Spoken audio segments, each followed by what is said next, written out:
Dopo il lungo stop per la pandemia, il rugby riparte, senza accelerare troppo, con la prudenza necessaria per una situazione di emergenza sanitaria che non è ancora conclusa, ma con la certezza che i più piccoli hanno la voglia e il bisogno di ritrovare lo sport, i compagni di squadra che il rugby, come pochi altri, sa proporre. E così ecco il progetto della federazione, Rugby per Tutti, che vede protagonisti i club sostenuti dalla struttura centrale, dai comitati regionali e da aziende locali, come nel caso del Veneto con Alperia. Che poi grazie anche ai suoi contenuti di sostegno, solidarietà, spirito di gruppo e di reciprocità, dà molte valore aggiunto anche alla capacità educativa del nostro sport, e questo è molto apprezzato dalle famiglie. E così nell'ultimo fine settimana si sono ritrovati a Mira 240 ragazzi dai 5 ai 13 anni, messi in campo dai club del territorio veneziano, Riviera del Brenta, Padrone di Casa, Mirano, Venezia e San Marco di Favaro Veneto. È uno sport di tecnica,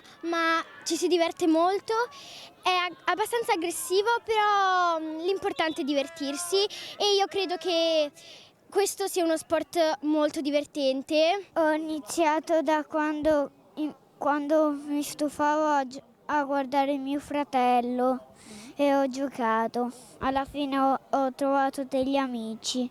Il Comitato Veneto ha deciso di chiamarle Feste del Rugby, nome azzeccato appena si legge negli occhi la gioia dei ragazzini per essere finalmente tornati in campo a giocare e divertirsi con la palla ovale.